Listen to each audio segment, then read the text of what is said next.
और जब अफ्रीका गुलाम था तो उसी अफ्रीका की ये कहानी है। भारत में अगर हम बात करें तो भारत के अंदर में सैयद अहमद बरेलवी के द्वारा इसे शुरुआती दौर में शुरू किया गया और पटना में एक संगठन की स्थापना करने के बाद इन्होंने 4 खलीफा को नियुक्त किया। ये 2 का तो नाम आपको भूलना ही नहीं है, इनायत और विलायत। एग्जाम में पूछता है कि दिल्ली के अंदर में वहाबियों के आंदोलन का नेतृत्व किसने किया। पटना में विलायत खां को नेतृत्व दिया गया कि समाज सुधार के लिए जो आंदोलन शुरू हुआ वो आंदोलन कहीं ना कहीं डेविएट हो गया। वहाबी अपने आप को अहले हदीस कहते हैं। नमस्ते नमस्कार दोस्तों, आप सभी का बहुत बहुत स्वागत है आपके अपने प्लेटफॉर्म शशि शरण सर ऑफिशियल पर।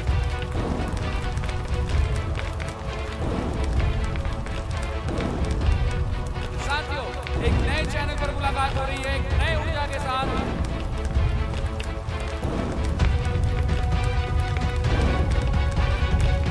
चैनल का नाम है शशि शरण सर। अगर आपने इस चैनल को अभी तक सब्सक्राइब नहीं किया है तो इस चैनल को सब्सक्राइब कर लीजिए और बेल बटन बना लीजिए, क्योंकि नया पता है ये। देखिए भाई, ये जो वहाबी आंदोलन है, इस वहाबी आंदोलन की बात करते हैं तो अरब देश के अंदर में 18वीं शताब्दी के अंदर में एक धार्मिक गुरु हुआ करते थे। नाम था मोहम्मद इब्न अल वहाब। वो जो धार्मिक गुरु थे, उन धार्मिक गुरु को शिष्यों के द्वारा, उनके जो शिष्य हुआ करते थे उनके द्वारा जो उत्तरी अफ्रीका का इलाका है, उस उत्तरी अफ्रीका में उन्होंने अंग्रेजों के खिलाफ जो है युद्ध शुरू कर दिया। आप जानते हैं कि अफ्रीका भी अंग्रेजों का गुलाम रहा है और जब अफ्रीका गुलाम था तो उसी अफ्रीका की ये कहानी है और ये कहानी शुरू होती है 18वीं शताब्दी से। 18th सेंचुरी से 18वीं शताब्दी की ये कहानी है। 18वीं शताब्दी के अंदर में जो अरब हुआ करता था, अरब देश की बात है ये। अरब देश के अंदर में एक सुल्तान कह लीजिए या वहाँ के सुल्तान नहीं, धार्मिक गुरु कह लीजिए। वहाँ पे अरब देश के अंदर में धार्मिक गुरु हुआ करते थे और अगर आप धार्मिक गुरु का पूरा नाम लिखना चाहते हैं तो लिख लीजिए, अदरवाइज रहने दीजिए, कोई जरूरत नहीं है। धार्मिक गुरु जो हुआ करते थे, एक शॉर्ट में लिख लीजिए कि इनका नाम हुआ करता था इब्न अल वहाब, है ना। और अगर आप पूरा लिखना चाहते हैं तो मैं पूरा भी लिख दूंगा।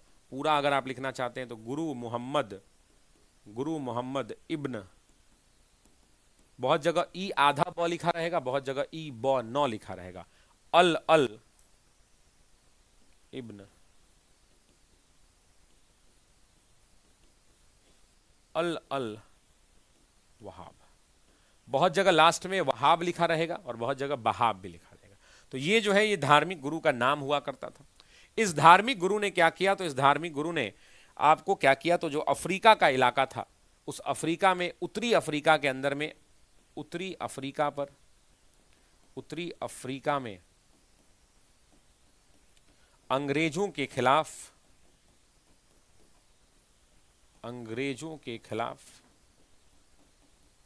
आंदोलन कर दिया। मतलब उत्तरी अफ्रीका में अंग्रेजों के खिलाफ आंदोलन किसने किया, तो आपको पता है कि 18वीं शताब्दी के अंदर में जो धार्मिक गुरु हुआ करते थे उन्होंने किया। और जो इस्लामिक नेता हैं, जो इस्लाम के जानने वाले जानकार लोग हैं, वो इसी आंदोलन को, इसी संघर्ष को क्या कहते हैं, इसी को वो वहाबी आंदोलन कहते हैं। एक्चुअल में वहाबी की कहानी यहां से शुरू हुई। अब आपको लगेगा कि सर भारत से वहाबी का क्या लेना देना, वो भी मैं आपको बताता हूं। तो ये जब आंदोलन हुआ तो इसी आंदोलन को हम क्या कहते हैं, तो इसे वहाबी आंदोलन कहा जाता है। भारत में अगर हम बात करें तो भारत के अंदर में सैयद अहमद बरेलवी के द्वारा इसे शुरुआती दौर में शुरू किया गया। और जब इन्होंने आंदोलन को शुरू किया, इस आंदोलन को शुरू करने का जो श्रेय है वो किसको जाता है, तो वो आंदोलन को शुरू करने का जो श्रेय है, आंदोलन को जो भारत में शुरू करने का श्रेय है, वो सैयद अहमद बरेलवी को जाता है, बरेलवी को जाता है। और जो ये सैयद अहमद बरेलवी साहब हैं, ये जो सैयद अहमद बरेलवी साहब हैं, इन्होंने इसको शुरू तो कर दिया, लेकिन इन्होंने क्यों शुरू किया, तो इन्होंने कहा कि मैं चाहता हूं कि जो मुसलमान हैं उन मुसलमानों की स्थिति में सुधार आए। और उन्होंने कहा कि मैं चाहता हूं कि मुसलमानों की सामाजिक स्थिति में, मुसलमानों की सामाजिक स्थिति में, मुसलमानों की सामाजिक स्थिति में, मुसलमानों की आर्थिक स्थिति में, मुसलमानों की आर्थिक स्थिति में, मुसलमानों की शैक्षणिक स्थिति में, शैक्षणिक स्थिति में, इन तमाम चीजों में मुसलमानों के अंदर में सुधार आए। और इसी सुधार को लाने के लिए ये जो सैयद अहमद बरेलवी है, ये पटना इनका आगमन हुआ। पटना इनका आगमन हुआ। और पटना जब इनका आगमन हुआ तो उसके बाद धीरे धीरे धीरे धीरे ये पटना में रुके। 1820 के अंदर में जो लोग हज यात्रा पर जा रहे थे, जो यात्री जा रहे थे, उनके साथ कलकत्ता ये यात्रा कर रहे थे, उस बीच ये पटना आके रुक गए। पटना में लौटे, फिर वो हज की यात्रा की। हज की यात्रा के बाद 1822 में मक्का से लौटे, और जब ये 1822 में ये मक्का से लौटे, तो मक्का से लौटने के बाद इन्होंने क्या किया, तो मक्का से लौटने के बाद ये पटना में परमानेंटली सेटल होने का प्लान करने लगे कि हम कहाँ रहेंगे, तो हम साहब पटना में रहेंगे। अब पटना के अंदर में इनके एक बड़े मित्र हुआ करते थे, विलायत अली। उसी विलायत अली के मकान में ये ठहरे। उसी पटना में ये कहाँ रुके, तो विलायत अली, आपने नाम सुना होगा, इनायत अली, विलायत अली, वो सब आएगा आगे, है ना, विलायत अली। और इसी विलायत अली के मकान में रुके और यहीं से रुक कर कहा कि अब हम जो है क्या करेंगे, तो हम पटना में रहकर काम करेंगे। उसके बाद पटना में इन्होंने अपने धीरे धीरे फॉलोअर्स बनाने शुरू किए। इनके शिष्यों की संख्या धीरे धीरे, लोगों को समझाते बुझाते थे तो इनके शिष्यों की संख्या बढ़ती चली गई। और इन्होंने 4 खलीफा नियुक्त किए।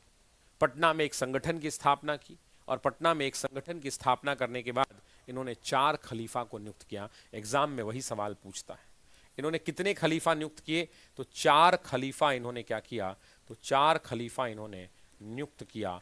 4 खलीफा इन्होंने नियुक्त किया। और ये जो 4 खलीफा नियुक्त थे, उसमें सबसे पहला खलीफा तो विलायत अली और दूसरा इनायत अली। तो पहला अगर हम बात करेंगे तो पहला कौन, तो इनायत अली। दूसरा कौन, तो विलायत अली। ये 2 का तो नाम आपको भूलना ही नहीं है, इनायत और विलायत का। उसके अलावा शाह मोहम्मद हुसैन और फरहत हुसैन। शाह मोहम्मद हुसैन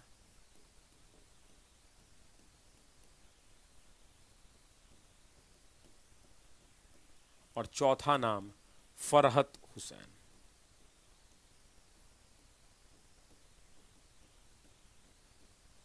ये 4 लोगों को इन्होंने अपना क्या किया, खलीफा नियुक्त किया, और इन लोगों से कहा कि तुम हमारे शिष्य हो, अब तुम जो है क्या करो, तो तुम लोग प्रचार प्रसार करो।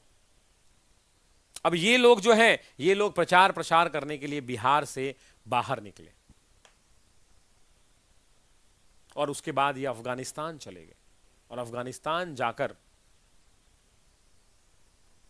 अफगानिस्तान गए ये लोग। और अफगानिस्तान जब जाने की बात आती है, तो इनायत अली, विलायत अली तो थे ही, इनके साथ 2-3 और लोग थे, जैसे बकर अली, तालमी अली। 2 लोग, एक हुआ करते थे तालमी अली और एक हुआ करते थे बकर अली। इसके अलावा एक और व्यक्ति था, जिस व्यक्ति का नाम था मीर उस्मान अली। मीर उस्मान अली।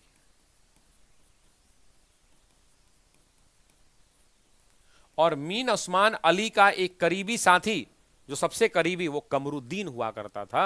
वो कौन हुआ करता था, वो कमरुद्दीन हुआ करता था। तो ये कुल मिला के ये जो 6 लोग हैं, ये जो कुल मिला के ये जो 6 लोग हैं, ये जो 6 लोग हैं, ये 6 लोग क्या किए, तो ये 6 लोग सबसे पहले पटना में प्रचार प्रसार किया। पटना से ये सीधा चले गए कहां, तो बरेली गए प्रचार प्रसार करने। और बरेली में भी इन्होंने वहाबियों का खूब प्रचार प्रसार किया।